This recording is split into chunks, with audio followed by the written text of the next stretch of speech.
Sitara entertainments ఆధ్వర్యంలో Tillu franchise విజయం సాధించిన తర్వాత సిద్దు జొన్నలగడ్డ కోహినూర్ సినిమాను ప్రారంభించేందుకు సిద్ధంగా ఉన్నాడు.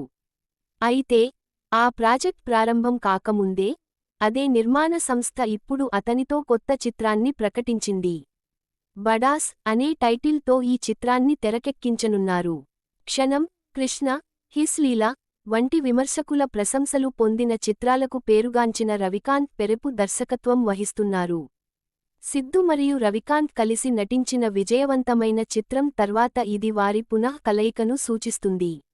నిర్మాతల ప్రకారం బడాస్ అనేది ఒక బోల్డ్ మరియు శైలిని వ్యతిరేకించే ప్రాజెక్ట్.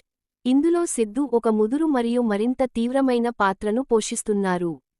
ఈ చిత్రం యొక్క టైటిల్ మరియు ఫస్ట్ లుక్ పోస్టర్ను బృందం ఇటీవల ఆవిష్కరించింది. ఇది మధ్య వేలు మనిషి అయితే అనే సాహసోపేతమైన ట్యాగ్లైన్తో వెంటనే దృష్టిని ఆకర్షించింది. బడాస్ 2026లో విడుదల కానుంది.